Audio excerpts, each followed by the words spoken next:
days was 12-2 when he was picked. And I've seen him win at least twice since then. So you're talking probably in the nature of 14-2, 14-3 when that hero actually isn't banned.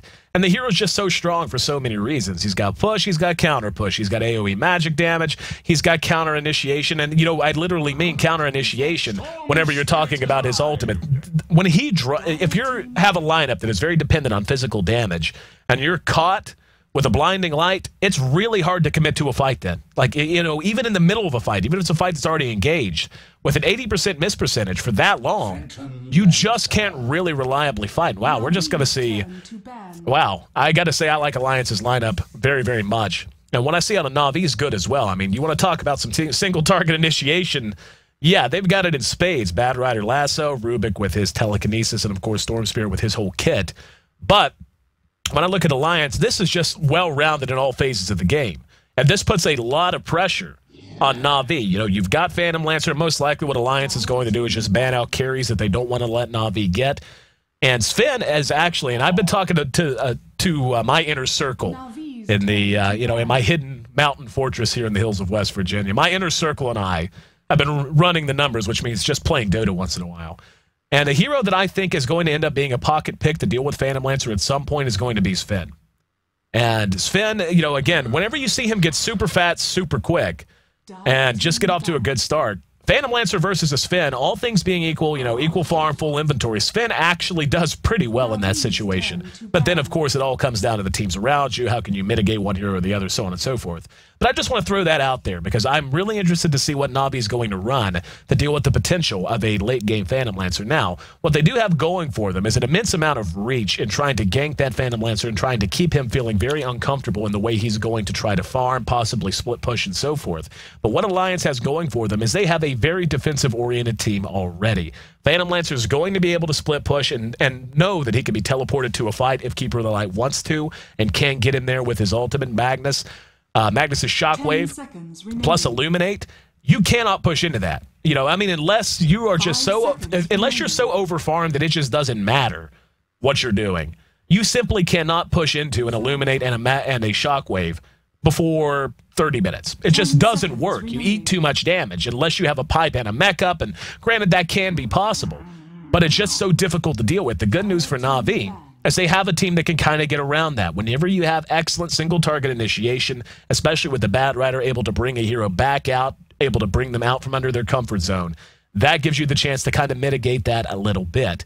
But again, it's all going to be about positioning, and that's such a cliche way to put it, but it simply is the truth. And, looking at the rest of the bans coming out of Na'Vi, we can see taking out the Nyx Assassin. I mean, that's just good banning. You don't want to let a Nyx through if you can. A little surprised that we didn't see him picked up at all in the first draft phase. But the Darkseer and the Beastmaster being taken out. Beastmaster, of course, his aura going to help a Phantom Lancer out a lot more than they would ever want to allow it. And the Vacuum Wall combination of Darkseer. Just the all-around good utility of a Darkseer, not something Na'Vi wants to allow into the game.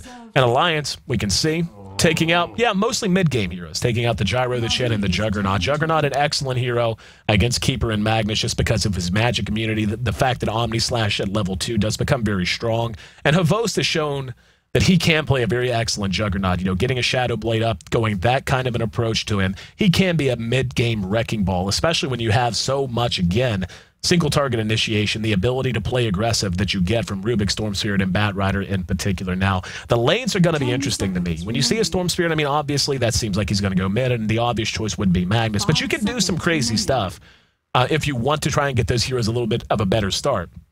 And with the Jakiro pickup, just going right back to the well, Puppey loves that hero and has consistently drafts him a lot. Rubik, seeing him come out for the first 3, and that's something worth mentioning too. Talking to Puppey, having him on for the Asia qualifier broadcast here in the G1. Puppey considers Rubik to be the best support in the entire game. He will tell you that, and he will always go after that hero, especially for Kuro. Kuroki, one of the best Rubiks you're ever going to see on the planet. But with Na'Vi still lacking any sort of concentrated physical DPS, and Alliance with the chance to add to their lineup right now, what I'm curious is whether they're going to go with just a hardcore lane support or if they're going to go with something that is going to show a little bit more aggression, some kind of a support that wants the team fight a bit. Jakiro might have been a good choice in that same regard. But what kind of jumps out already? I mean, the heroes that Na'Vi has right now, okay, they are going to get a Clockwork, and that's what I was talking about. Was it going to be something like a very stable Shadow Demon, maybe a Lena, maybe a Leshrac who's still available? But no, they're going to go ahead and get some reach of their own. Clockwork can just put the brakes on any sort of initiation Na'Vi throws out if he's able to hit his hooks. But waiting to see how the rest of this lineup's going to turn out. Likely that's going to be their offlane, so they're still looking for some kind of a support. When I look at Na'Vi's lineup, they are not going to be the tankiest bunch. I mean, BKBs will come out in particular on Storm, maybe see one on Bat. Can occasionally get a Lincoln Sphere. We're going to see an Anti-Mage. That is a little chancy to me. It's a little chancy because Phantom Lancer, if he gets a good start, does tend to have the ability to fight a little bit better. And with Alliance already having Clockwork to try and get on and lock down an Anti-Mage, if they can pick one more hero that can just lock an Anti-Mage down, they're going to be in phenomenal shape. And honestly, just getting a hero that's going to be able to build an Orchid or something like that can be great in its own right, just to lock an Anti-Mage down. But a Phantom Lancer, one of the reasons so many players hate him and so many teams hate him and hate having to deal with him is that he can make up a lot of ground even if he has a bad laning phase. I don't think we're going to see that with an Anti-Mage on the side of Na'Vi. I can't imagine they're going to look to offensively tri-lane. So the PL should have a good start, so should the Anti-Mage, so turnabout's fair play there. But PL really only needs a handful of items, and he's ready to fight almost as if he's peaked. He gets better and better as he gets more and more items, of course, but even just doing something, usually you'll see a player choose between either Aqualay or Drums, depending on preference and need. Then you'll see something like a Diffusal rushed out. And, of course, Tranquil Boots tend to be the standard boots, at least on early Phantom Lancer. And then at that point, it's really up to them. If they feel like that they're safe enough to go ahead and build damage and utility instead of tankiness, instead of health, they'll get a Manta style instead of a Heart. But even just getting a Heart up, Heart and Diffusal are the only two items that a PL really needs to feel super effective. So Lion's going to be the pickup, and that effectively is what they needed to deal with that Anti-Mage. That's what I was talking about. Doubt he's going to be building a Scythe of Ice, but he doesn't need one. He's got a Hex all of his own already. So being able to Hex the Anti-Mage before he gets a BKB, follow it up with a stun, Clockwork can lock him down, so on and so forth. They have a lot of ways to deal with him. And Na'Vi, I feel like is going to be under some pressure to execute early on. I mean, you can't draft a Storm Spirit and a Bat Rider and try to go late. It just doesn't tend to work out that well for you. I mean, even with an Anti-Mage. So I'm not meaning to imply they don't have late-game potential. They have it in oodles. But with those two heroes, you want them being active in the mid-game. You want them capitalizing on their skill sets because, you know, BKBs eventually come out, heroes tank up, and Phantom Lancer just being the late-game terror that he absolutely is not a liability that you want to leave unchecked. And it looks like we're going to have a pretty calm early game. Yeah, Dindy's not going anywhere. He's setting up shop in mid. So let's run through our lineup, see who's handling who. Puppy, the captain, going to be playing on our Jakiro. Anti-Mage going to be farmed up by Havos. No surprise there. Dindy will be handling our Storm Spirit mid. And tell you one thing, if there's any hero, hold on. Havos, playing with his chin out a bit, is going to be able to stay safe. But anyway, Dindy on Storm Spirit. There's not a whole lot more fun heroes to cast Dindy on than Storm Spirit. So looking forward to this game on the basis of that alone. Kuro going to be back on the old Rubik, his signature hero, and Funnick going to be handling our Bat Rider once again on the other side. We've got Loda, excuse me. We've got S4 playing on our Magnus. Keeper of the Light will be handled by Ake. Phantom Lancer going to be handled by Loda. EGM will be playing on our Lion, and the Clockwork going to be handled in the off lane by Admiral Bulldog. I'll tell you what, man, Bulldog spends so much time in the off lane. Especially on the, you know, he's got such a core group of heroes. You know, I just wonder, like does Bulldog, at this point, if Bulldog picks a hero, does it automatically just run to the off lane? And how? Loda's actually going to be caught out. There's a nice path to catch him out, but with the doppelwalk there, they're unable to do much of anything to him. And are they actually going to offensively tri-lane this? If so, it's ballsy. I'll give him that. Most gonna eat and illuminate right in the face as his Puppy and Kuro. This is ballsy. I mean, you gotta give him credit. And Loda taking a little bit of damage here. Offensively trialing the Anti-Mage. You know, the problem with this is you are very all-in on doing very well early. This does work against a Keeper of the Light in particular because he usually does not want to spend a ton of time Oh, never mind. They're just going to go ahead. All right, now they've got 2 up here. So we're waiting to see. It looks like S4 is having a little bit of lag. But with Keeper of the Light and EGM still here, Puppey is actually making his way back across the river at the moment. And this top lane is going to be real fun and interesting to watch. I mean, here in mid, Dindy and S4. I mean, S4 is going to get his levels. He should be able to hang in there fairly well. And here in bottom, Funnick obviously going up against the Clock. Clock's got to be careful, though. But he should be fine. He should be able to get a little bit of gold as well as some decent experience, get to a quick 6. And we can see the other 2 moving up. Puppey has about faced and is down in the river now. For the moment, it's Loda and Havos going toe-to-toe. And EGM's going to be telekinesis right into an ice path. They've got some damage. Keeper of the Light's right there. Gonna try to scare him away. And wow, he's just going to go for it. Jumps on Ake, though, instead of EGM. So actually came out worse there. Gave away a lot more health than he was able to take away. And this looks to be a very volatile top lane. And Lion, as good as his skill set is, the stun on level 1 Earth Spike is not spectacular. 1 second, basically. So he does need a level or 2 to really start to feel effective. But with the heroes they have, I mean, as easy as it is to spam that, the Keeper of the Light's going to be the big liability. And while Lotus taking a decent amount of damage as Havost has put a point into Mana Break, so he's going to have to be real careful here. And there is some long-range damage potential out of these heroes, and they'll need level 2, though. I mean, obviously, Ice Path's not bad, but I talked about it during the draft in Game 1. You know, the big nerf to Jakiro was the fact that Ice Path doesn't do nearly as much damage at level 1 as it used to. And Kuro, once he gets a point into Fade Bolt, give him a little bit of range in their damage. The way things are going right now, 4-3, hard to call who's going to be the winner. But, you know, and again, you got to give Na'Vi credit, if for no other reason, than being willing to offensively tri-lane and anti-mage. This just isn't something you see all that often. And, you know, the advantage of it is hard to kill him. You know, and that's, you know, obviously the way you lose an offensive tri-lane is to give up deaths, give up first blood, you know, so on and so forth. And Rubik, Rubik giving us his thoughts. But, the fact that, you know, the fact that you're not going to be that easy to kill off, even if you overextend, so long as you manage your mana correctly and so long as you are constantly doing what you can to keep that off of cooldown, it's going to make this a little hard for them to deal with. I mean, we can see EGMs here. Ake's actually rotated out. So at the moment, it's just free farm for Havost. He's got 9 to the 6 of Loda, opening up a little bit of a chasm. But not a ton. Now, this is where things get interesting. This point right here. This is where either team can engage and feel okay about it. You know, when you're up in this general area, it's pretty tough for them to engage. You'll probably never see Loda come further than here, so long as it's 3-on-3. But right here, either team can take their shot, especially Ake, who's going to be able to hide behind these trees. And he is going to move over. He has hit level 2 now. He has Chakra Magic. Very important for this lane. Being able to support his mana pool and the mana pool of Loda in particular, who can spam Spirit Lance. And that's going to be a good shot that catches everyone. And that's the annoying thing of the Keeper. But every time they do that, it does work, at least to a small extent, in favor of Na'Vi. Shoves the lane. And gives a chance for Havost to farm. Does hurt the support's XP, though.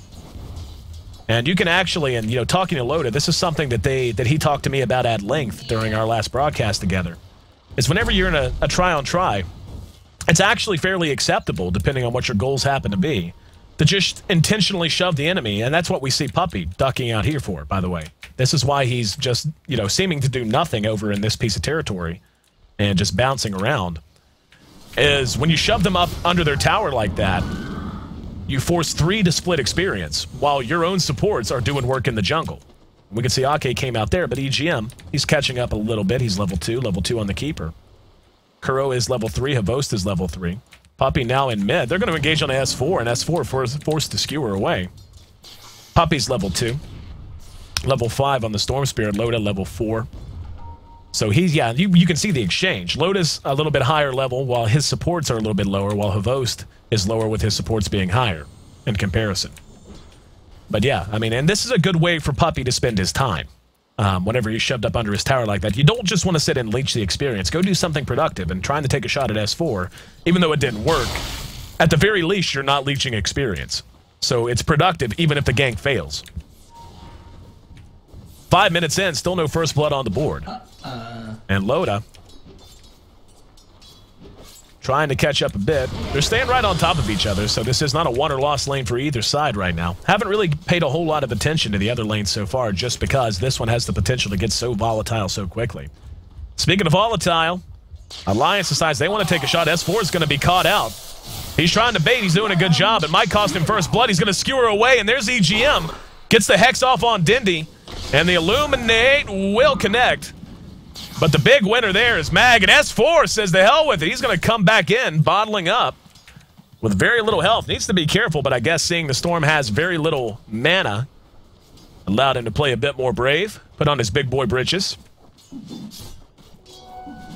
Had a lot of movement, a lot of damage done on both sides, but so far not a single kill on the board. Both teams playing very, very solid. Taking a look at our CS, we can see the big winners, a lane I haven't even really paid any attention to, because I knew it would be quiet, was Bad Rider and Clockwork. Bad Rider at 34. He's actually dominating Clock a lot more than I thought he would. But, of course, that's by virtue of the fact that Bulldog has to be so careful not to get more than 2 or 3 stacks of sticky napalm on him. If he does, he's just going to end up dead, especially now that the Bad is level 6 and has a haste ring. That makes it even more risky. Good ward down right here out of Na'Vi, and yep, AK says that is a good ward, AC. How about we get rid of it? Take away that vision, make it a little more chancy. And again, this Meridian line here.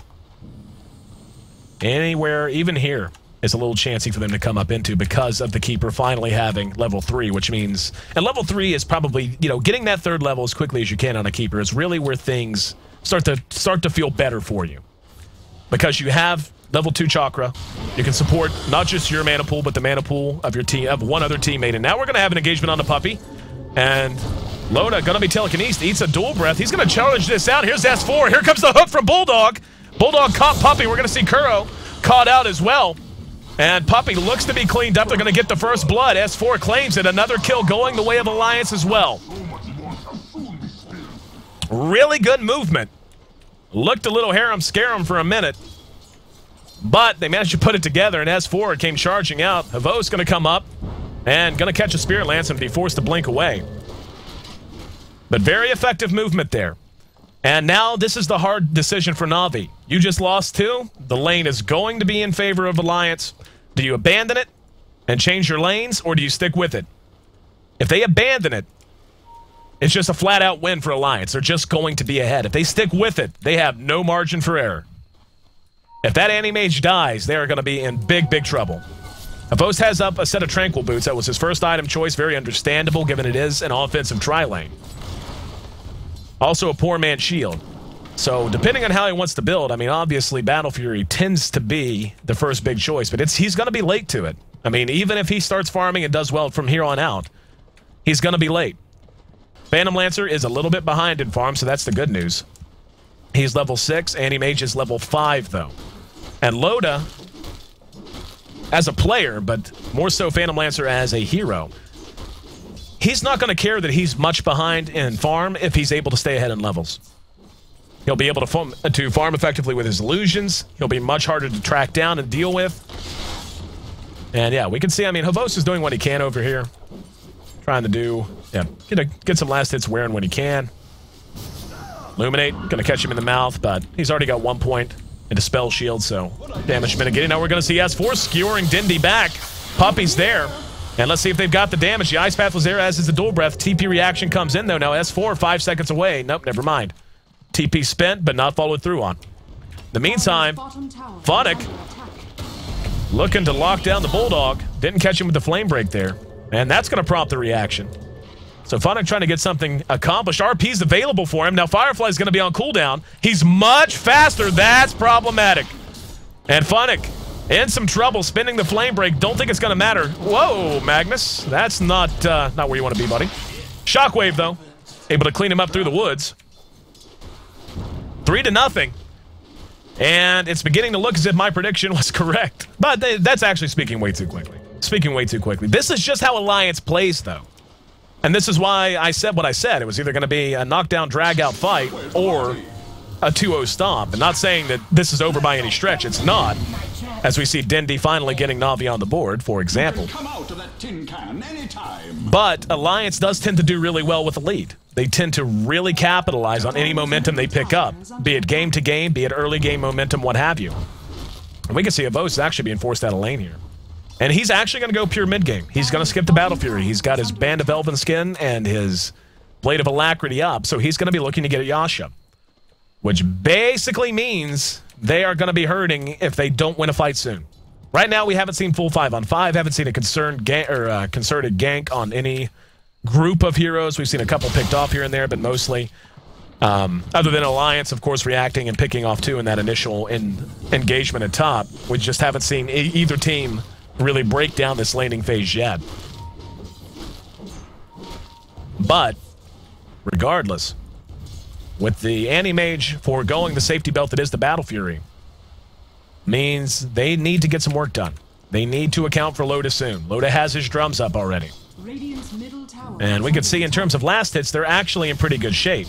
They have three of the top. They have the top three on the board, and that's excellent. 65 for the Storm Spirit's a very important number.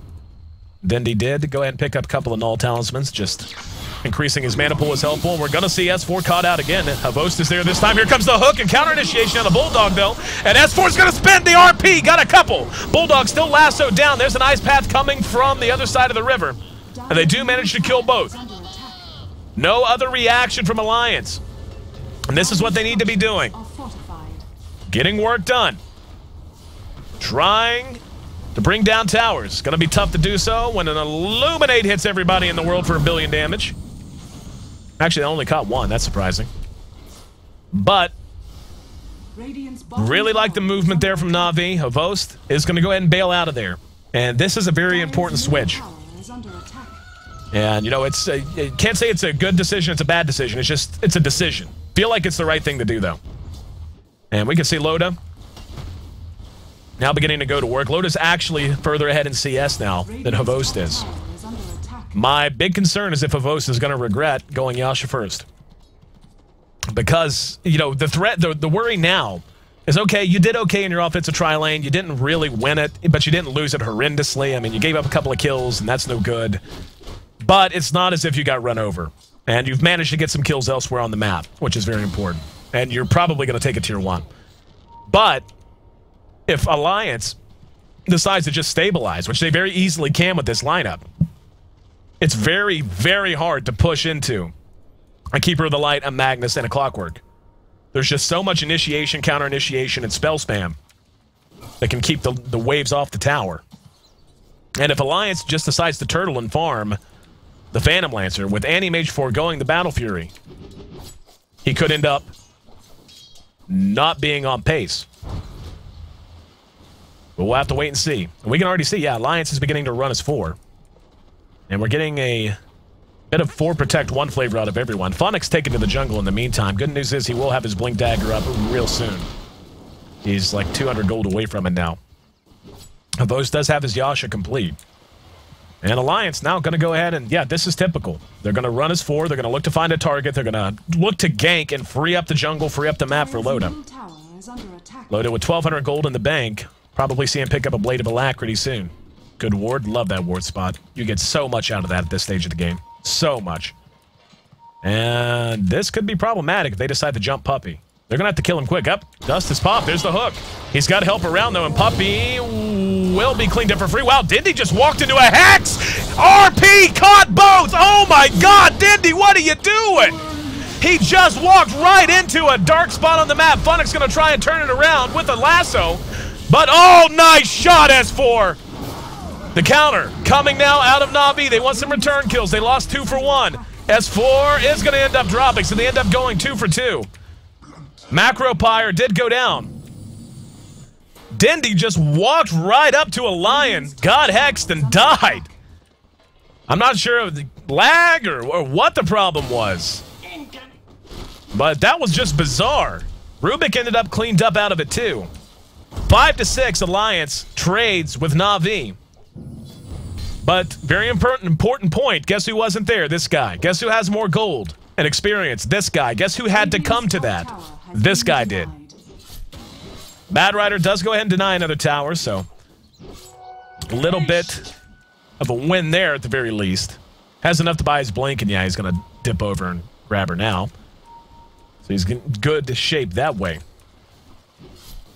Dindy and Kuro now moving through mid, trying to find a target. Ake has a haste. He's got teammates all around him. But yeah, so far, I mean, Loda's in great shape. We'll see what he even wants to build here. He's got 2,000 gold. Diffusal is the obvious choice, but maybe he'll surprise us. Anti-Mage sitting on a Yasha now, and just heard him jump on something. Tried to find Bulldog. And Bulldog will be caught out. Shockwave does some damage. Down go the cogs. And he's got help around. So Dindy unable to do much of anything. And now, already hear the Illuminate. And see, this is exactly what I was talking about. And again, I'm not some genius. This is just drafting mechanics and obvious. Gank there. Tough to initiate behind a tower like that. Onto a Clockwork, a Mag, and a Keeper. And just as tough to push into a tower like that. We're at 16 minutes in. I'm going to go ahead and switch to the net worth. We can see Phantom Lancer's up there. Havost is not far off pace. But again, opting to forego the Battle Fury. He's got a Yasha.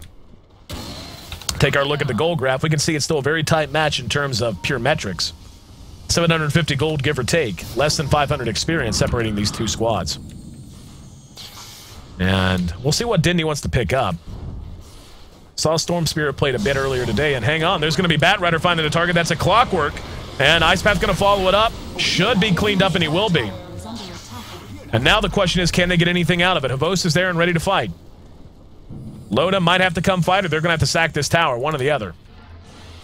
Don't know they can do a whole lot by themselves other than spam Illuminate. Loda's just going to split push. Don't blame him at all. And Na'Vi should get this for free, basically. Nice infusion of gold heading their way. And see what a Rubik get. And, wow, he's going to go ahead and telekinesis GM. Tried to pull him forward. Ice Path's just a little slow. Little slow. Almost got him. In the meantime, Anti-Mage does take the last hit on the tower, so Havost getting a nice infusion of gold there. Loda, in the meantime, is falling back to jungle. He's actually going to go Manta first. Oh, wow. Maybe not. Maybe he'll go Yasha Diffusal. I've seen that done before, too. I am honestly surprised. I'm not sure why he would, because he's going to have to start the fight at some point. I mean, you've got an Anti-Mage that's going with a mid-game build, so he's going to be able to fight a lot earlier than he normally would. That's the trade-off, is that you're going to be able to free farm faster than an Anti-Mage because you are PL. And because the Anti-Mage didn't get the Battle Fury. But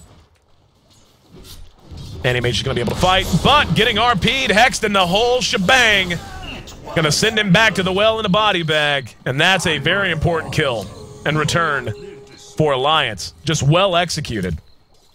And Havost losing a nice chunk of gold there. And honestly, this is all Alliance has to do. They don't have to press at all. Play defensive, keep your towers up as long as you can. Watch the Anti-Mage, keep tabs on his item. If he decides to build a Battle Fury, which he still can, I mean, just because he didn't build it immediately doesn't mean he never will. But if he decides to build a Battle Fury, react accordingly. Get your Phantom Lancer his core. I really want to see what he's going to get. And there's his Diffusal. I thought he bought a Yasha. Am I out of my mind? Did I just look at the wrong hero? But anyway. Diffusal is done. And we can see Na'Vi beginning to threaten this bottom tower a wee bit.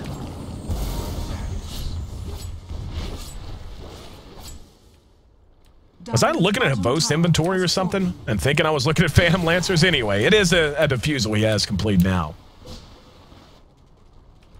So, no surprise there. Comes out at a decent time, too.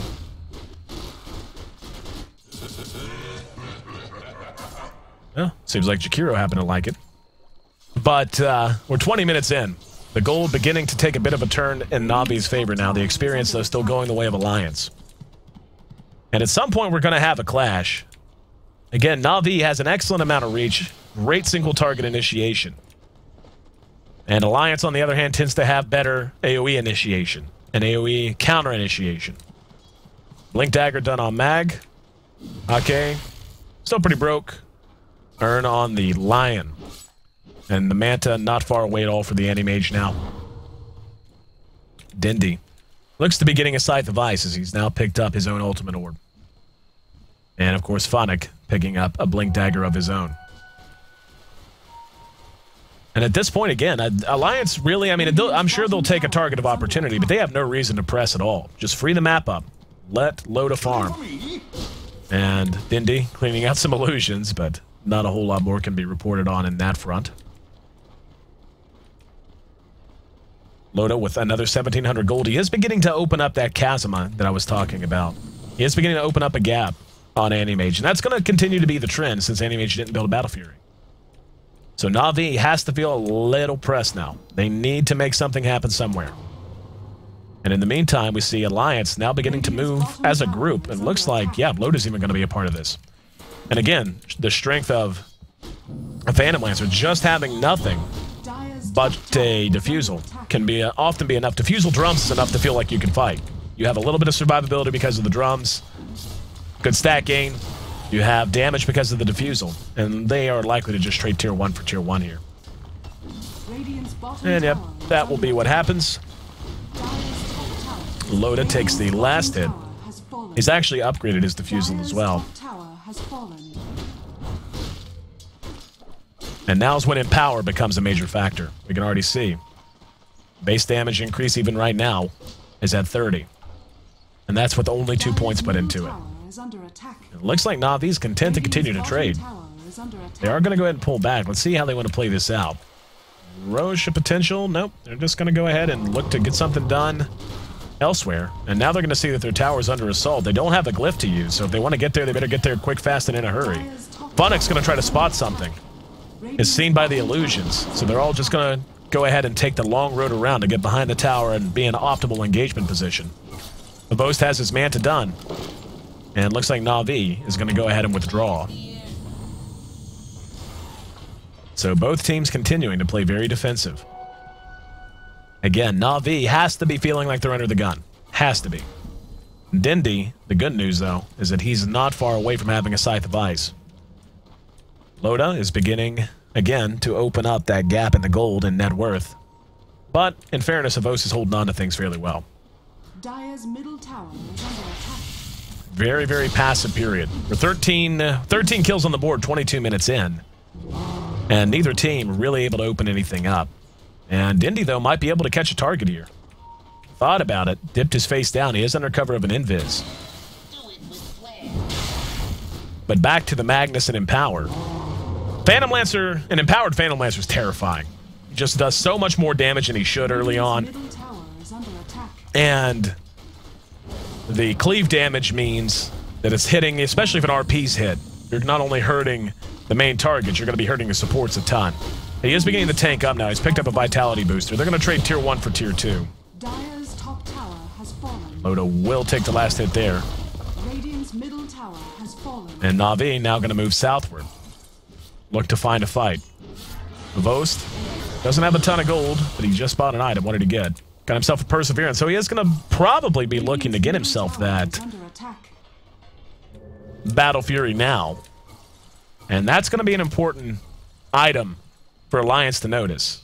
You know, they see that, they see the Perseverance, go, okay, we don't want to deal with him farming late. We want to get our Phantom Lancer in a sweet spot now and probably look to make to get something out of our lineup.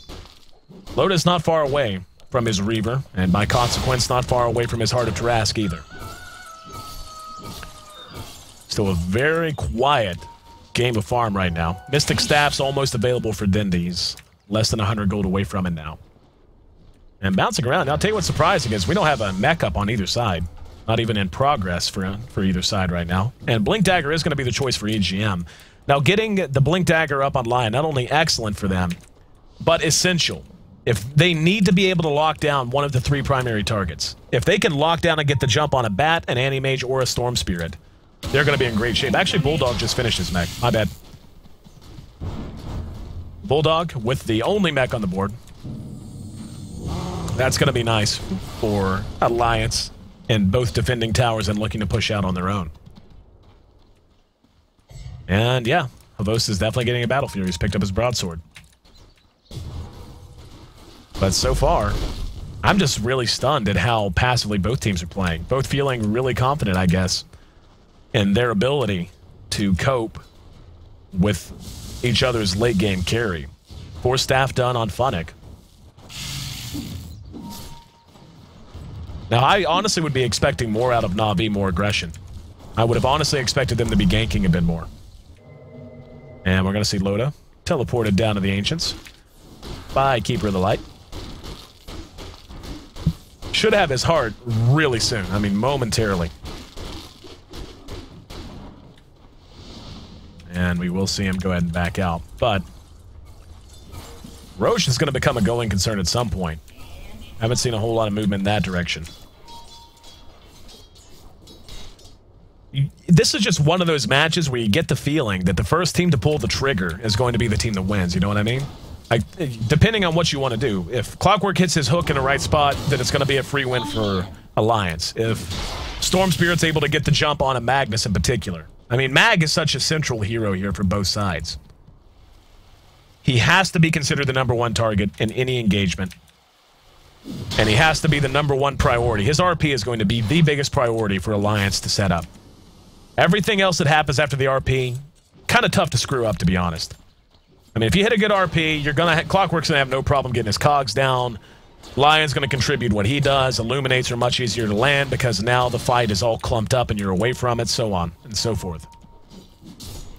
But if you're Na'Vi and you're able to bring down the Mag and get rid of that big threat, if you're Dindy and you're able to jump right on him, hex him, and kill him, there's almost no way that Alliance can fight without him around, without the threat of a reverse polarity. Taking a look back at our Anti-Mage, Host has completed his Battle Fury. And we'll be doing what Anti-Mage does now. Looking to farm like a mouse. 27 minutes for Boots, Manta, Battle Fury. Not bad. Not great. Not bad. Phantom Lancer, in the meantime, has finished his hard.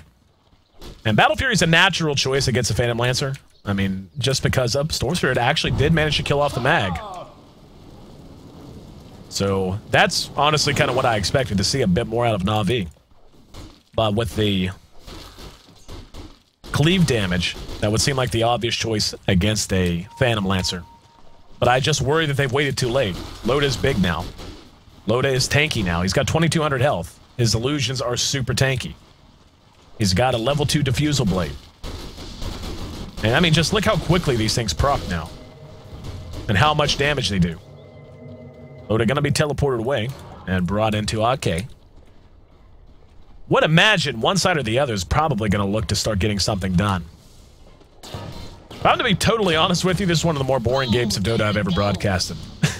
Because it's one thing if, like, you see a lot of attempted ganks and you see, you know, a lot of good movement. Both teams are just playing, I mean, and it is what it is. It's good play. They're playing super safe and solid. I mean, I'm the kind of guy who can appreciate a 7-3 football score, you know? Like, I can appreciate some defensive play. But outside of a couple of ganks and some action early, both teams really haven't done much. There hasn't been a whole lot of... here we go. Thanks, Alliance. See, sometimes you just gotta talk. Just open my big fat mouth. It had been 15 minutes since the last time we saw something quite like this. And they're gonna have some targets nearby. Puppy might have been the unfortunate victim, but they decided to go ahead and cut through their own secret shop instead of going directly to the south. Puppy's working on a mech of his own. He's still quite a ways away. Needs about 900 gold, 850, give or take, to complete the item. And they're trying to bait someone out into this farm, and this is such smart play. They know someone's going to want to come and get this CS at some point. Puppy's up under his own tower. Oh, Funnick. And here we go. They're going to go ahead and try to engage on Puppy. He gets skewered. And good hex. Ice Path dodge, but now there's a Lasso that grabs S4. Puppy's still alive. Here comes Storm Spirit looking to clean this up. Blinding Light is there. S4 will be killed nonetheless. Now Loda engaging in. There's the hook on the Host. But good stolen spell usage by Rubik. He's going to be able to blink away. In the meantime, Dindy's just about out of mana. Buy back out of Mag. And they're still chasing him down. Dindy has very little mana. S4 back up and in. Oh, thought about it, thought better of it. Wound up and canceled it. We just saw right there just how strong Keeper of the Light is, by the way. S4 got back so quick because he died, bought back, and Ake TP'd him in. All in all, though, that's a win for Na'Vi. Dire's middle tower. And now the question, yep, they're going to go ahead and de-ward the Roche pit. And Loda's going to fall back and just go back to farming. Loda and Animage right on top of each other in net worth. Loda does have an edge, but not by much. Take a look at the gold. You know, this is about where it was 15 minutes ago. At 15 minutes into a game, 2,000, 3,000 gold, it's mentionable. I mean, it's not insurmountable, but it is worth mentioning.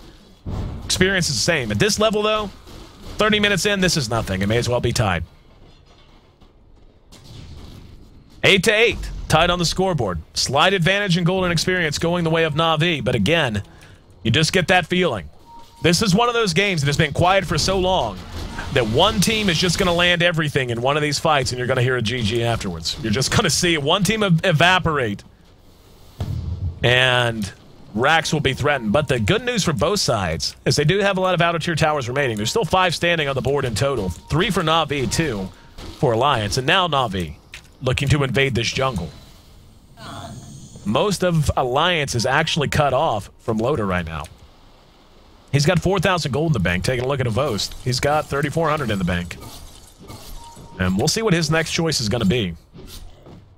If he wants a BKB, he'll be close to it soon. Don't know that he will, but it would certainly help him deal with Lion in particular. BKB looks to be the choice of S4 as he's added the Ogre Club to his inventory. Loda, nice and fat. We'll see what he wants to buy. Keeper's beginning to tank up. He's picked up a vitality booster of his own. And Lion, again, having that Blink Dagger. That's most of his investment for a while. Bulldog's got 1,800 gold on him, though. So we'll see if he wants to pick up something like a Blade Mail. Would not be a bad choice against the lineup that Na'Vi's running. Puppy's still in search of that, and I heard there. Oh, it's Dindy. I knew it was Dindy. I just wasn't sure who or what he was engaging on. Seems to have been some poor creeps down here. But Poppy's still in search of that mechanism. He's about 700 gold off of it. Animage 4K in the bank. Dindy with his Scythe of Ice now on his way to a BKB as well. And the play of Dindy is going to matter a ton, especially with that Scythe of Ice. He's going to have to be a big factor. He's going to have to isolate targets. And we saw, if S4 isn't dropped by Dindy early in that engagement in the Radiant side, and isn't forced to buy back and isn't forced to re-engage from the back of the battle instead of in the center of it, that fight potentially could have looked very different. But as is, good play by him, prevented an RP from being any kind of a factor, and they're going to need that out of it. That's going to be something they're going to have to focus on and make a priority. We can see the battle over the Roche pit and the warding becoming very intense. Little split push action from Loda. And yeah, he's still here. Still no reaction. Throws out the Spirit Lance. We just saw it ping down immediately. Tower is in pretty rough shape. Let's see if anybody... Yep, there's the TP coming in. It's going to eat a bit more damage, though. And they might actually get this. Flame breaks there. Yep. They should be able to deny it, but still, loss of another tower. Radiant's top tower has been denied. 33 minutes, 40 seconds in, that goal graph still hovering between 3 and 2,000. The experience, though, is slightly still favoring Na'Vi and continuing to climb, so they are finding their advantages where they can. Taking a look at our GPM, we can see the Phantom Lancer maintains the lead on the Animage. No real surprise there, given he's been ahead in net worth for a while, but still he hasn't opened up a gap that's really that big. He's got basically, he's about half an item ahead, more or less. And Na'Vi wants to change that. They're going to find him. They spot him out, or at least they think they do. Well, they spot out something that looks like a Phantom Lancer, but that doesn't tell you a whole lot now, does it? Now, they are all grouped up here under smoke. And Alliance sniffs it out, able to get themselves to safety. Telling you, what's going to happen is one team's just going to land everything at once. And you're going to see a totally lopsided fight one way or the other. It's just going to happen. And it could very easily be either side. We can see Na'Vi now wanting to take this tower. Havost is up front. Will blink away from the Illuminate. And Na'Vi forced to pull back once again. And they're going to retreat all the way across the river even. Okay, so Loda is now on his way to a butterfly. Now, this has got to be a concern. I mean, this has to be spotted eventually by Na'Vi, especially given Havost went BKB. I don't hate BKB on Havost, but really, at this stage of the game, 35 minutes is Magic Immunity that valuable? I mean, it's great. You know, it's obviously it's awesome for what it is. But now you've got a Phantom Lancer who's going to be dodging half of your attacks whenever you go one-on-one to begin. You know, it's hard enough to deal with him to begin with. But now your main source of physical DPS is going to be just about taken out of the equation entirely. And that just leaves, yeah, he's just bought a butterfly. This is problematic to me. This is really problematic.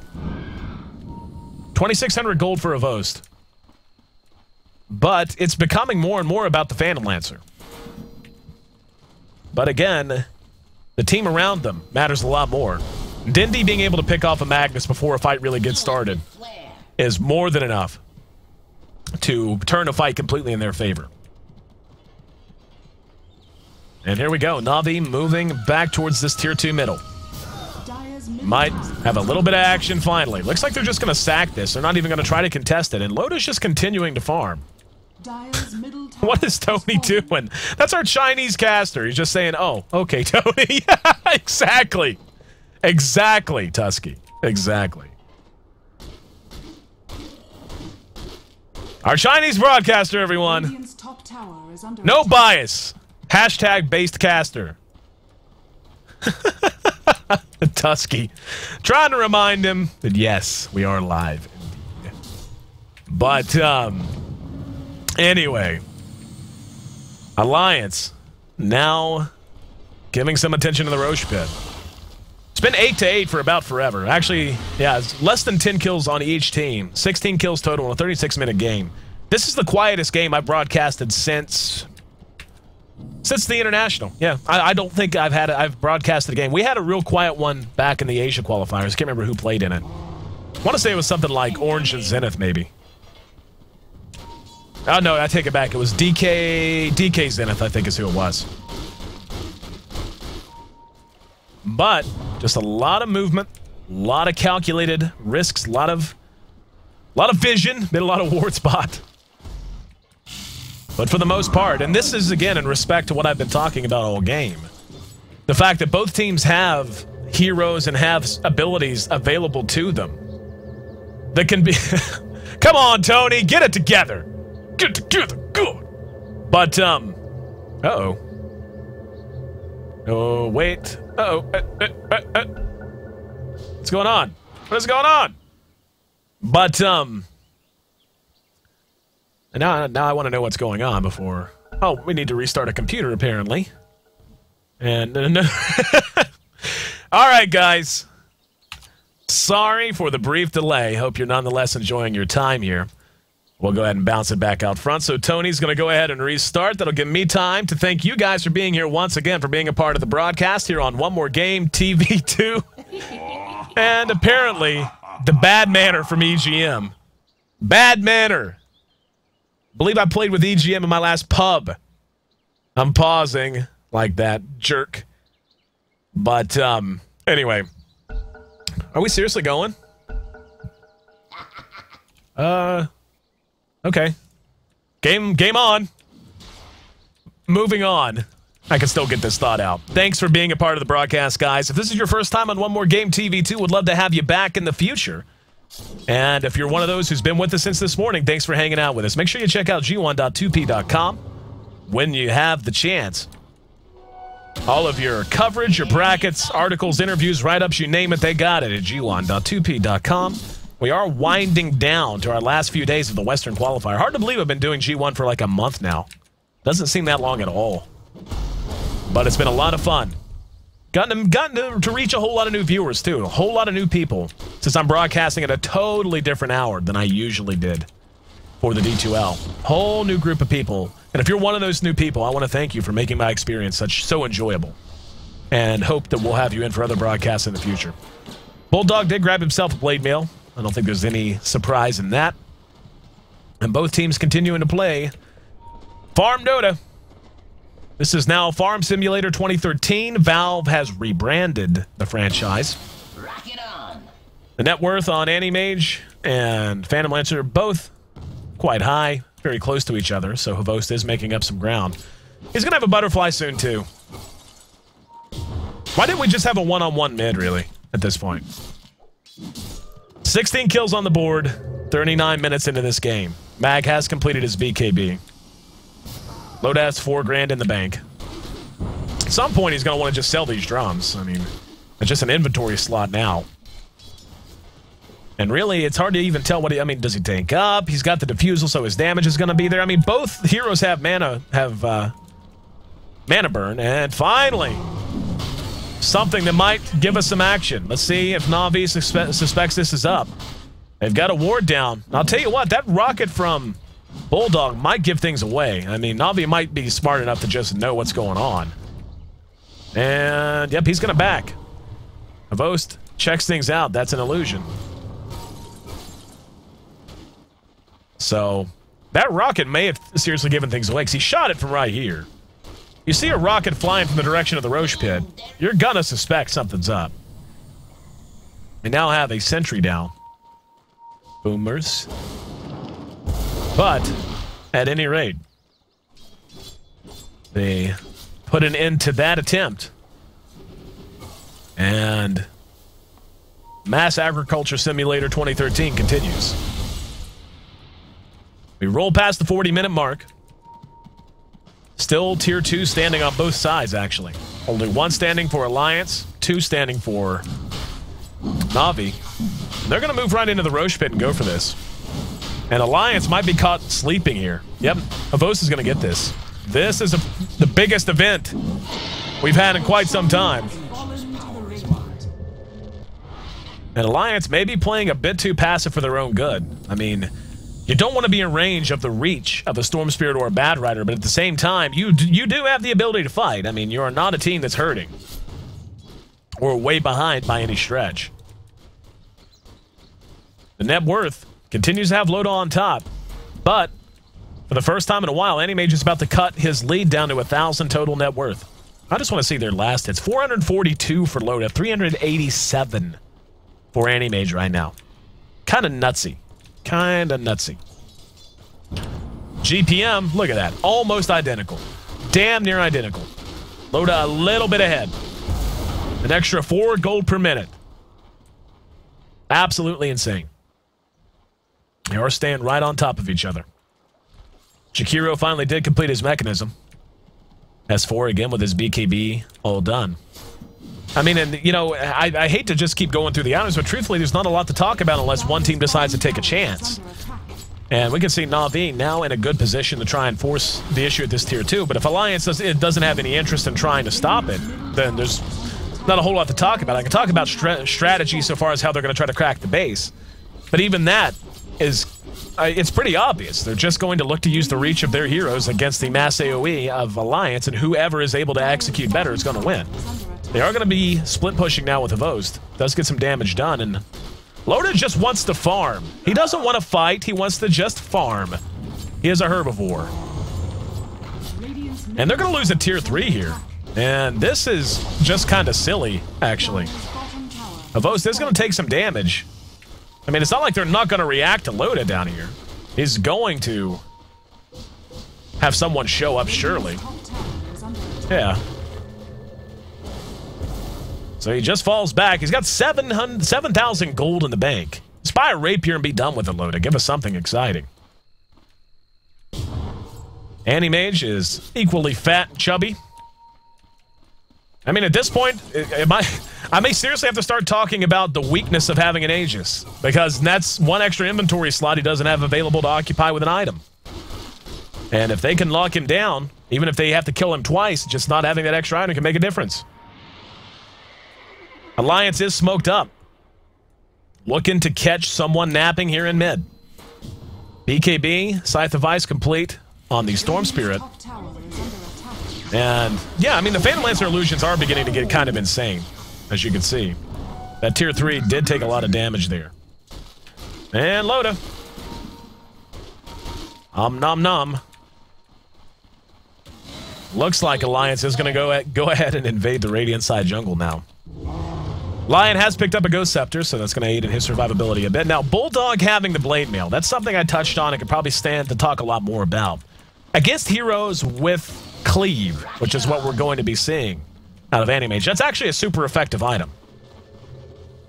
I mean, just being able to isolate yourself against an AM to begin with is enough. And Havost is up to the north. And Loda is going to spot him out, or be spotted. And he does use Doppelwalk. Havost now has people's eyes on him, and now they're going to hex him. Can they bring him down? Here comes the encounter initiation. Last they're going to catch EGM. Big fight finally happening. We're going to have Magnus dropping the RP, and Na'Vi feeds the Aegis and feeds a bit more. Now Dindy forced to run. He's got the BKB up, but cannot contribute anything. The mana burn off of Phantom Lancer is too much. Havost able to get a return kill, though, as he pops back up. Saved his BKB until afterwards. Na'Vi gonna lose Rubik in the meantime. EGM looking to pursue him out. Big win for Alliance. And everything happening at once. The mana burn is just too much. It's just too much on the Phantom Lancer. No one had any mana in that fight. No one had any mana. And now they're gonna back. Not sure I get this, but hey, whatevs. I mean, I guess they're assuming they have buyback. Rubik does not. Bad Rider does not. Neither of those heroes have buyback, and they're just going to fall back and farm some more. Loda doesn't want to fight. Can we just call this a tie? Can we make it like Little League Baseball, where we're not going to keep scoring at the end, everyone gets a trophy? Can we alert G-1? Because that's apparently what a Loda's up for. This says, you know what? No, it's cool. Got the Aegis. 2 heroes can't buy back. We're right in position to push with my 8,000 million freaking illusions that hit for 1 billion damage. And are tanky as hell because I have 3,000 hit points, 2,844 hit points. But no. No. No. We are going to fall back and farm some more. And Puppy. I mean, look at this. They can't even kill 1 illusion. Look at this. Alliance. Moving across the river. Looking to start another fight. And here we go. We're going to have a lasso catching Loda. Can they drop him fast enough? He's going to be able to Manta style as soon as he's released. He is hexed. They still can't kill him. They just can't kill him fast enough. Clockwork's going to re-engage. He's going to be able to lock Dindy in. And Dindy doing what he can, doing good damage to Bulldog. But with the Blade Mail up, a lot of damage being done. Havost's going to be locked down and blown up. Manages to blink away. Let's see if they can catch him. BKB has expired. Blink, only thing that saved him there. They just can't do anything. Phantom Lancer is too huge. Loda, go ahead and change your tag, bro. Your name's now Monsanto. The net worth coming near 30,000 now. Now we're going to have Bulldog picked off, so there's a win. He's down for 54 seconds. Does he have buyback? He does, if he wants it. And EGM's actually going to need a Mana Void. And be cleaned up again now. Vos may have overstayed his welcome. He's got enough mana for a blink, but S4 has none. And that's not what you want to do, guys. You just want to fight. Why would you feed Havost even more? S4 now being counter-engaged upon. Dindy's there. Ake's there as well. Dindy is mana leaked, but it should be fine. Don't worry. Don't worry. Lotus got this. Don't worry. Animage now with a Basher. But, I mean, he's full. He's got Boots of Travel. He needs to just sell his drums and buy a rapier, basically. Buy another heart. Buy lifesteal. Something. Oh, Havost. Yeah, that's what's going to happen. So, I mean, Na'Vi at this point, they just got to count on that. We just saw what happens when Havost tries to engage into a PL right now.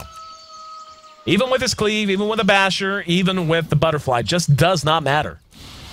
I mean, honestly, the right choice is probably just to get an MKB. Sell your drums, get an MKB. Be done with it.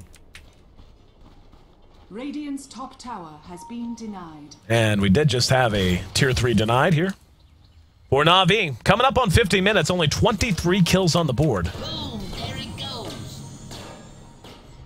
Much more of a farm Dota approach from both teams this time around. And again, when you look at what both teams are going to have to do, we just saw Na'Vi basically have things go as well as they possibly could have. They managed to lasso Loda with no help around.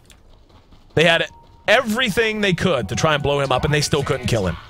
Still could not kill him. So what they're going to have to do is hope to pick other heroes. And if you're Alliance, why not just run as 5 forever now? You know, if I mean, this is really good for Na'Vi, actually, that they can get on this side of the river. Because now we're going to see the split push of a Host, force them to react. But, you know, and this is really the only chance Na'Vi has at this point, given how far behind, or, well, that's not even the right way to put it. It's not, I mean, you look at the gold, they're actually ahead. The experience is in their favor as well, but it just doesn't matter. Phantom Lancer's Phantom Lancer. Phantom Lancer is your whole team at this point of the game. So the best response they have is to stay on this side of the river. So if they lose a fight, at the very least, Alliance has to push down the river, or across the river.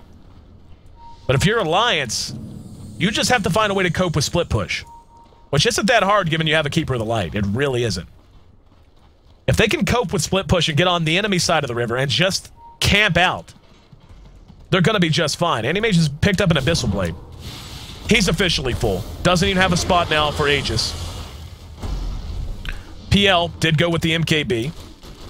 He's officially full. Does not have a spot for Aegis. So at this point, what we really have to start to talk about is the value of the other heroes on the team. Now, PL's a bit different from any other hero in this situation just because of how damn hard he is to isolate. So, I mean, he's done. He is as complete a hero as he's ever going to be. Storm Spirit is going to be of immense importance. He has been all game. But at this point, they're going to have to get miles out of Dindy. Dindy needs to get on the real PL, needs to hex him, and then ping the hell out of him and go right here, right here. If you play Dota, everybody's done that. You play Dota against the PL, you spot the real one, you ping that like all hell. Like your life depends on it. And hope you kill him. Speaking of killing him, Loda doing good damage to Roche. Na'Vi's right outside the pit, though. And this is a good way to know. If there's ever a time to have a chance to know which is the real Phantom Lancer, now's it. Oh, this could be big. They managed to drop it. S4 gets the Aegis. And now they're going to go ahead and engage. He's going to skewer out and go up to the north. He's going to feed it immediately. Oh, S4, what are you doing, buddy? Now Dindy being re-engaged upon. He pops his BKB. Another fight. The fight continues. There's the RP. It goes off, but all of Alliance locked down. Funnick pops his Ghost Scepter. Going to try to get away. And the Spirit Lance should be enough to clean him up. S4 still up and running. They managed to bring him down as well. What an absolute cluster. What a true cluster that was. Not the best on either side. Probably the best spell right there was that Earth Spike from Kuro when he caught the whole team when they were all grouped up after the RP. You know, RP obviously grouped up those from Na'Vi. But they all grouped up afterwards, and Clock's actually going to get a Scepter now. I thought Clock was going to be the one to take that. I really did. Getting it on the mag's understandable. That S4 fed it immediately, so not a whole lot to be gained at this point. And at this, you know, all that the carries can do is farm for buyback, I guess, unless he wants to sell his defusal, which he's not going to do. And Havost actually going to get himself a kill, managing to kill off the Magnus. That's a little surprising. And we're going to see the Phantom Lancer Illusions pushing down bottom, or excuse me, pushing down top, while Loda himself is in bottom. He will be able to get back home, obviously. Boots of Travel as well as Coddle. 15-12. Na'Vi maintains the lead in gold and experience. And Loda will go ahead and be teleported back by the Keeper of the Light. And Funnick having picked up that Shivas. We saw that used in the last fight. And, you know, just filling out the ancillary items for the supports is going to be a major factor now. And this is an opportunity for them. They need to get across the river and just start camping out on Na'Vi. And I think that's what they're going to do here.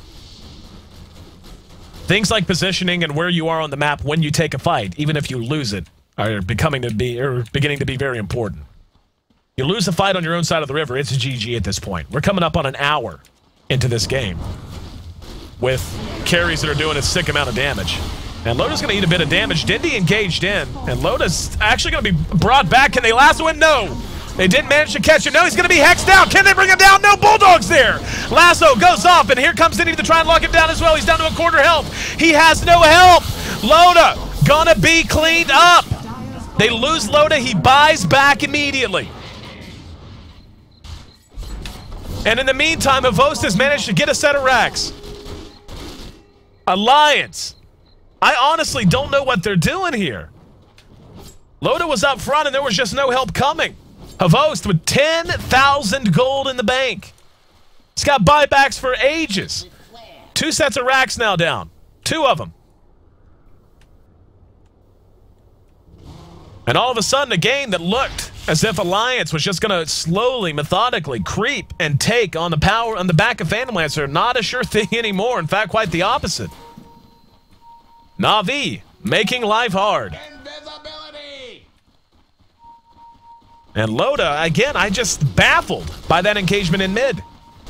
Why would you not be all together right now? And Ake going to be jumped and engaged on. Mana Void doesn't do much.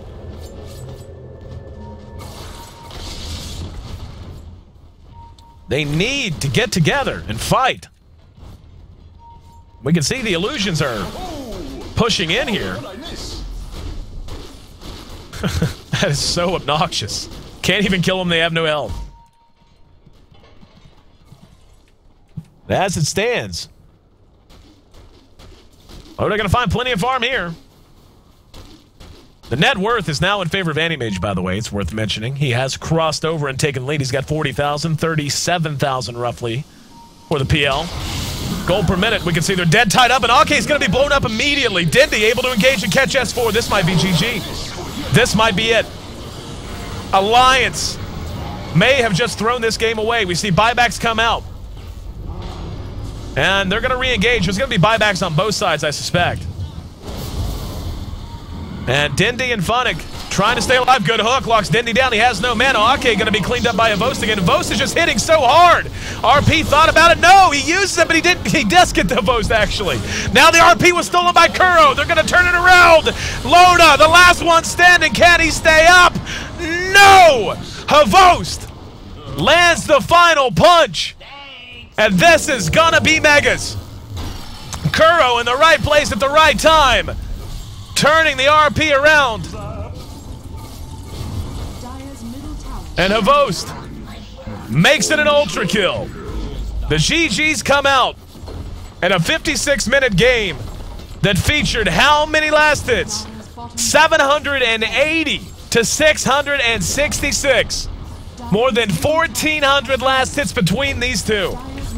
In the end, Alliance falling asleep at the wheel just for a moment.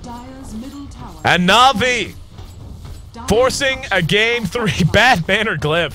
Bad manner glyph. What a long game. That's, you know, this is the kind of game that's exhausting to cast. I can't even imagine how exhausting it is to play. Na'Vi hung on, man. Early on, we saw a decent amount of action. Then everything just kind of settled out, and we knew it was going to come down to a battle of the carries. And for a while there, it looked like there really wasn't going to be a way for Avost to reliably deal with that Animage. But the reality is something else entirely.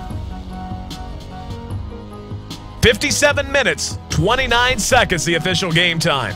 24-15, the final kill score. Na'Vi turns the bagel into a breadstick and forces a game 3 here in this winner's bracket showdown in the G1 Champions League. I'm AC, you're listening to One More Game TV 2. Hope you're enjoying the show. Hope you hit follow if this is your first time here. And hope each and every one of you will stay locked for game 3 of this best of 3 coming your way next.